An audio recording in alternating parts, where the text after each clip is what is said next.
We're back into our open session. Mr. Chairman, I would make, Madam That's Chairman, okay. I would make the motion that we accept, pass proposed resolution 2016-003 concerning this SEC settlement. Is that? Yes, thank you. Okay, we have a motion. Do we have a second? Second. Any further discussion? All in favor? Aye. Okay, great. And I have the resolution sitting on my desk, 8 copies, but I didn't run back to get them, and I couldn't make the printer here work, so. That's okay. We're going to excuse Councilman Crittenden. He's got another meeting that he needs to attend Thanks, to, and we will finish up with item review and approval of the IPP renewal documents. Joe, this is you as well.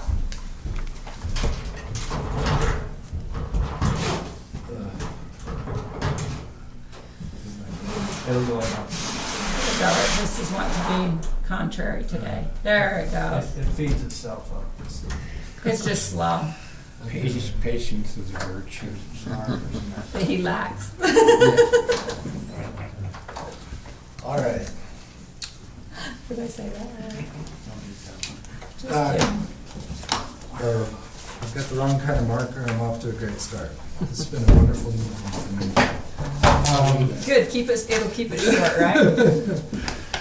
Well, with Jason sitting here scowling at me, I'm under very strict directions to keep it short, so.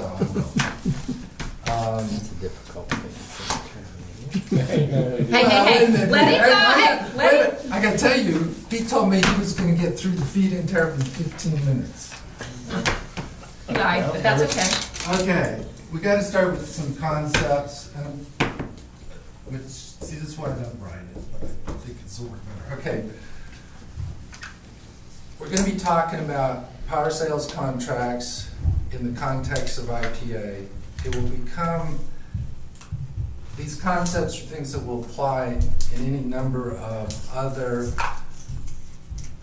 projects that we get involved in. So the first thing you need to know when you're looking at these issues is, what is a power sales contract? And they're kind of weird documents, especially if you're not familiar with them. They start out with something called an entitlement share. And basically what that says is that when I sign that contract with whoever owns the facility, that I promise I'm gonna take a certain percentage of the production from that facility. Okay. So pretty simple. The second thing is, it's what we call a take or pay. And the take or pay contract is really weird, because what it says is, even if the facility's not producing electricity, I still have to pay my percentage of the costs. I knew you'd like that. We have that type of contract. I mean, once you hear it and you realize that we have a bunch of them already, it takes some of the pain off of it. But what that means is, and it comes to the next item, which is, though it's called a power purchase agreement, it pays for the construction and financing of the project. So what happens is, when you have a project idea, the developer goes out and signs a bunch of power sales contracts for 100% of what they think the capacity is going to be, and they assign those power sales contracts to the bond companies who then finance the construction. And so what the bondholders are saying, we don't care if there's ever an electron that comes out of this facility, we want you to pay for it. Which might pay for the construction of it.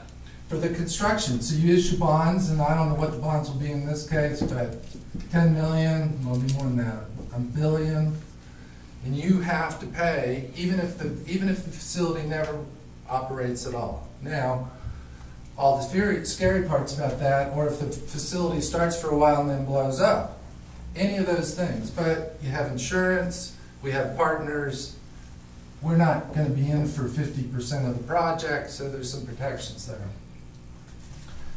So this is the fundamental concept. There's one additional one that applies to IPA, which doesn't apply anyplace else, which is the excess power sales contract. When IPA was started back in the 70s, they needed to have Utahns involved. And I've read a book about it, and it's really weird, but anyway, so what happened was California needed power. We had coal, we wanted to sell coal, so California came to Utah and built a coal plant, and as part of that, they had Utahns subscribe to the production under a power sales contract. Well, the Utahns said, well, that's all well and good, but I don't need nearly as much power as you guys do. Plus, I'm not sure I need it at all. So they entered into an excess power sales contract, which said to the Californians, if we don't take the power, we can't afford to pay take or pay on our percentage. So you have to take the power, or you have to take our obligation under the power sales contract. So the excess power sales contract is the basis on which California ended up taking virtually all of the power since 1970, whatever. From IPP. From IPP to Okay. the present. Since 87. Okay, 87, thank you. So that's what we're currently under, and so those concepts are important. So where are we at now?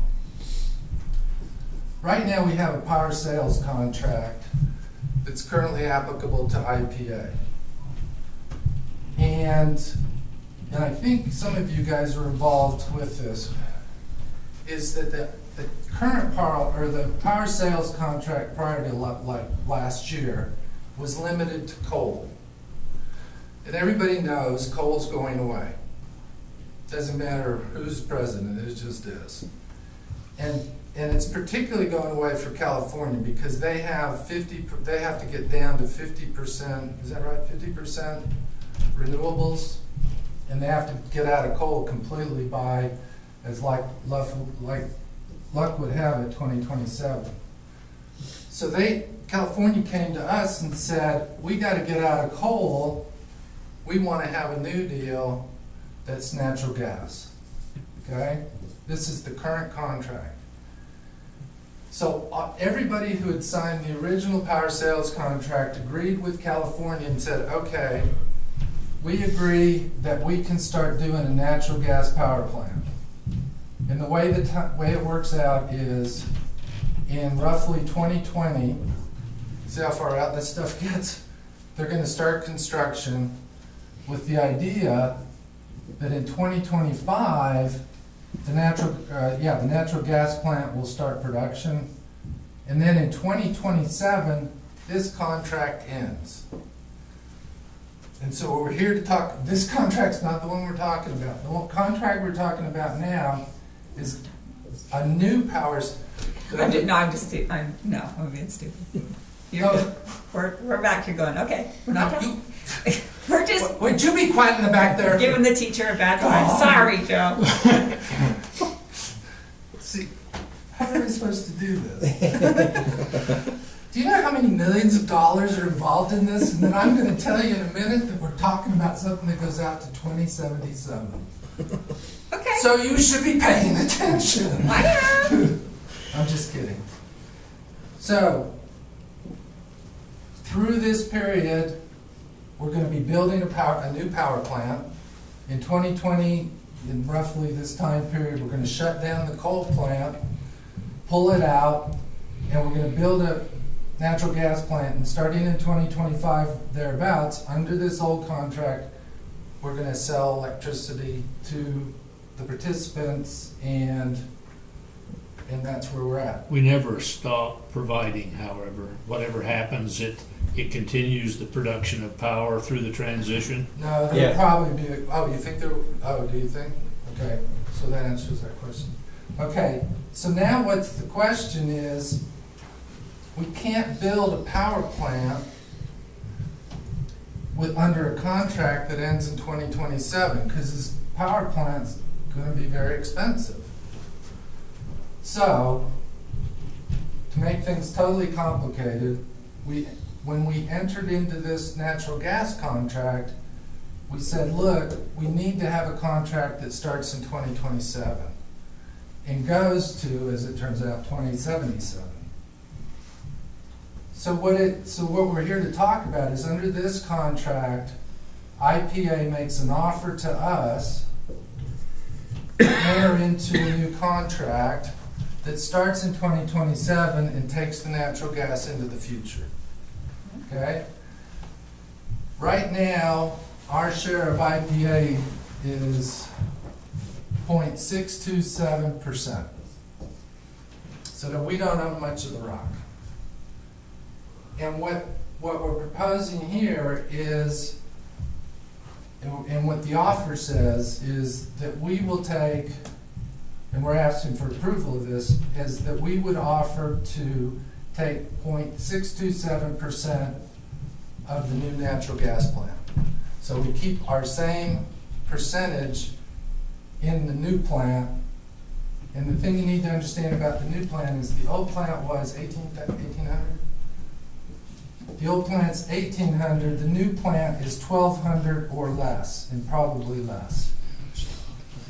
So our percentage stays the same, but the amount of megawatts that we get would be different. Okay, so that's the production of megawatts that produces 18 and 12. Okay. Right. And so our 0.627% was about 11 megawatts. What's the number down here? Depending on size, it's gonna be around 6 megawatts. Okay, 6 megawatts down here, yeah. So, but all we can do at this point, we don't know the size of the plant, we don't know the cost. It's still being designed, and so we're buying a pig and a poke to a degree, maybe a big degree. So, we come in and we take 6.27%. If everybody in the program takes what they already had, their percentage, we'd have 100% subscription, and we proceed with the natural gas plant. It's believed, and I think rightly so, that we will not get 100% subscription. So the contracts provide for a second round of subscriptions. And it's divided between California and Utah. So let's say 10% of the Utah shares are not taken. Then we have the opportunity to take 0.627% of that 10% on the second round, with the idea that hopefully in the second round, especially as to Utah, that we would totally subscribe our share of it. And then there's a final buyout at the very end. And if we get within 15% of total subscription and it's still not there, then that 15% is divided among all the people that have signed up. It's just to push you over the top. So what we're asking for is authority for Jason to begin the process. And the first step in the process is for us to sign on for the 0.627% that we currently have. And to give him authority to continue to add on to our 6.27% as we move through here. And I said 11 megawatts here, that we would keep moving forward till we had 11 megawatts. Oh, okay. Applying it to this number here, whatever that number turns out to be, so that the maximum amount that we would end up with would be 11 megawatts. Now, when we did the original 11 megawatts, we were an 8 megawatt company, so we were overboard, or over at that point in time. Now we need that 11 megawatts. In the future, we will need it. And so that's not a big push.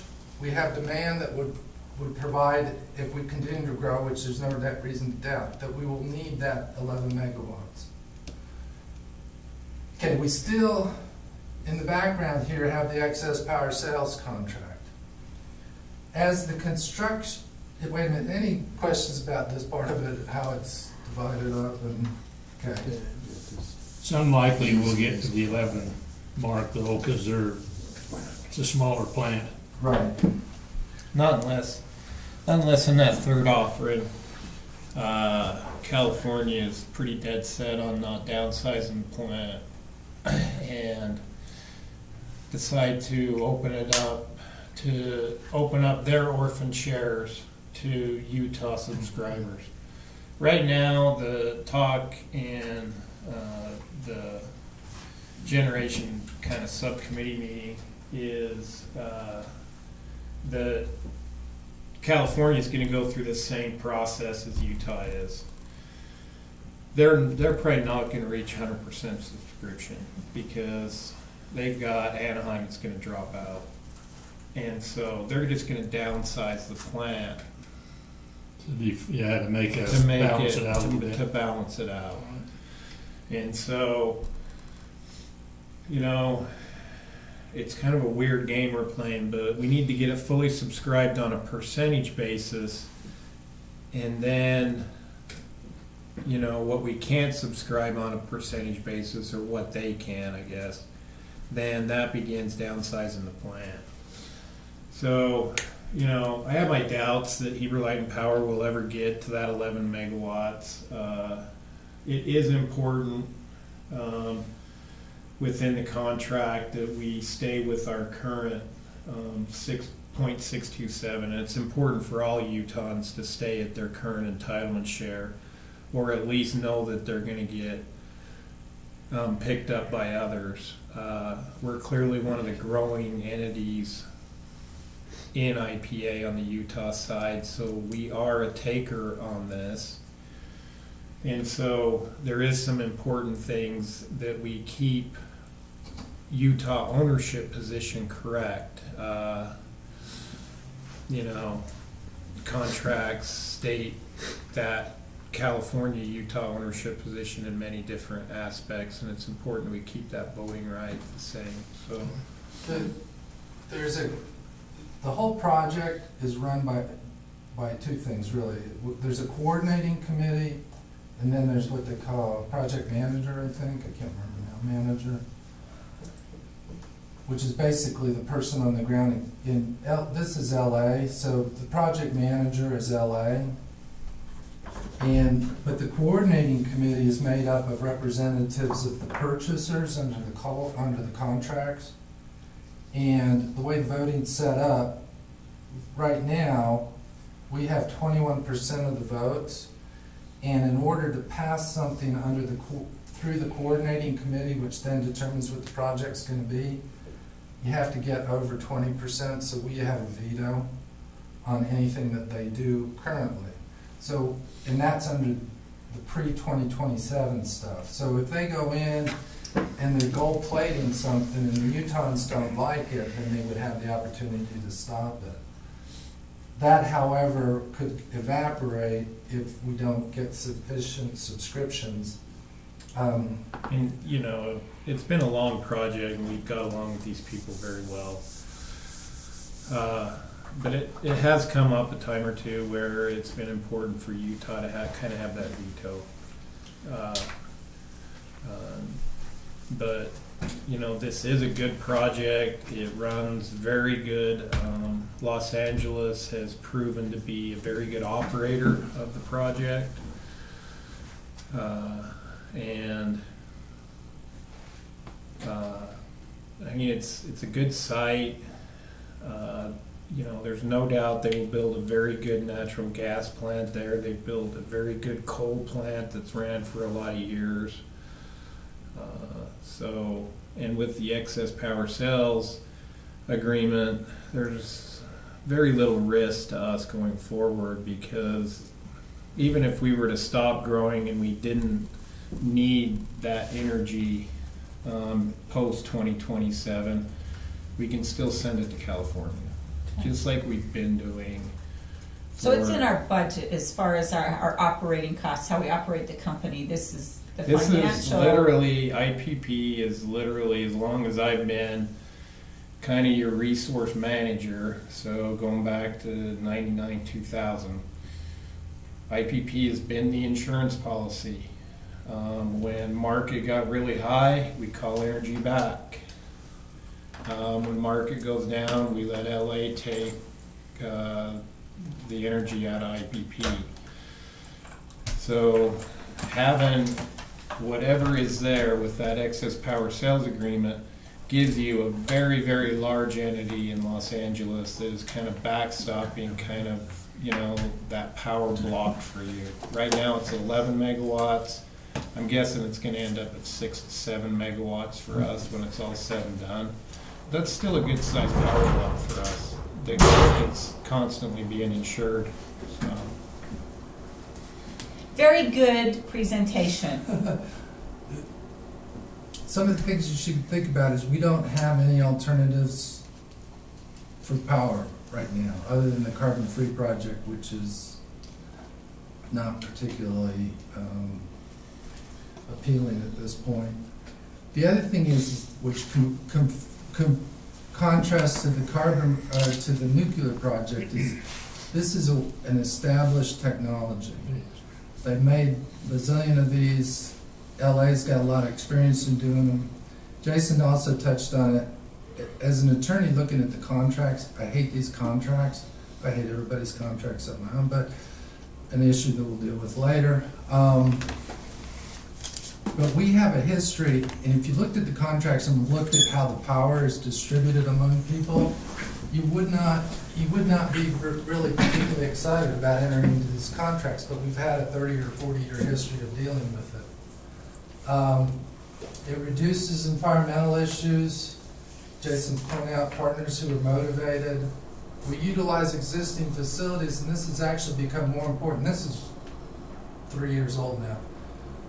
But it's become more important because the IPA area is very, very large where it's located, and there's a lot of possibility for additional electric facilities in addition to the natural gas.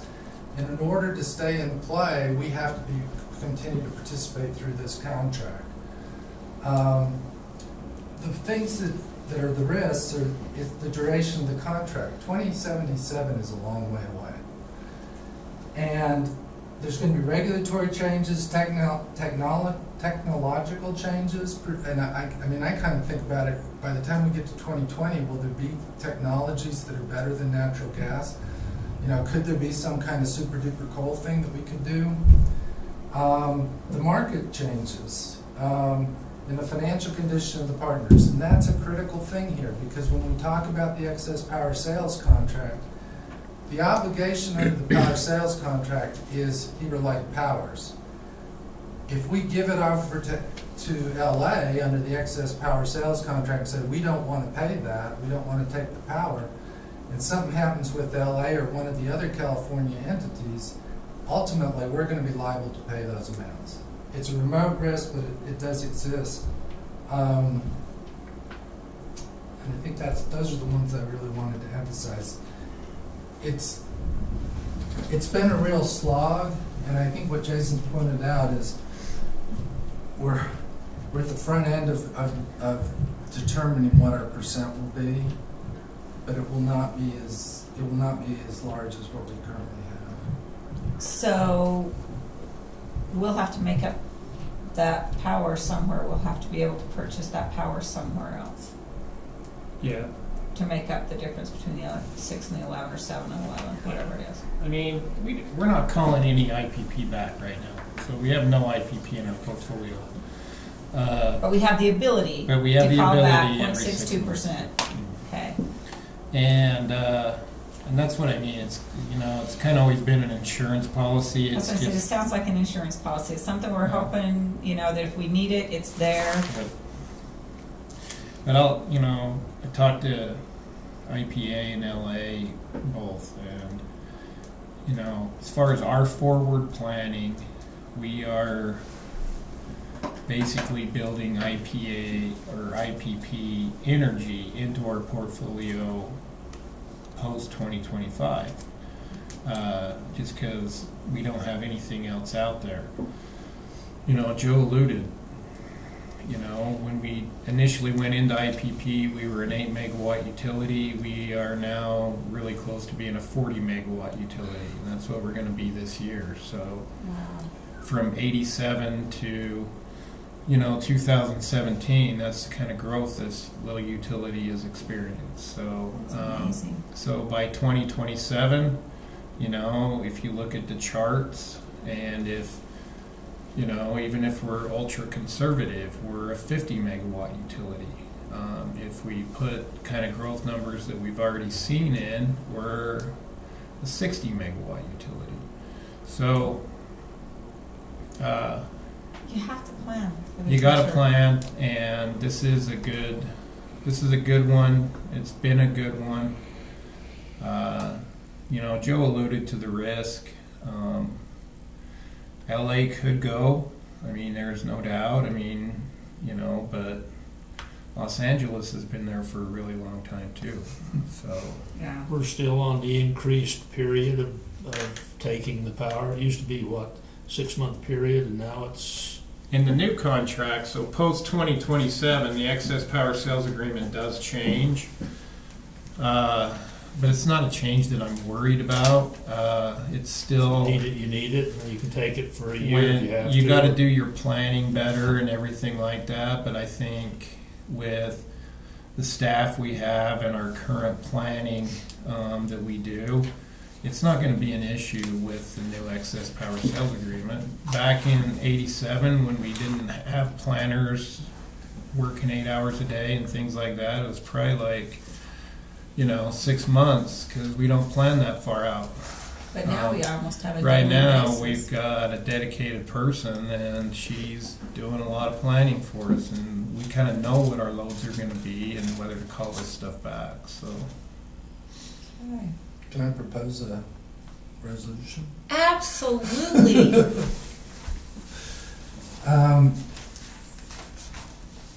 I would recommend that the board adopt a resolution authorizing the general manager to make an initial acceptance of the offer at 0.627% entitlement share in the IPA project, with the understanding that the maximum of the project would be about 1,200 megawatts, and it could be less.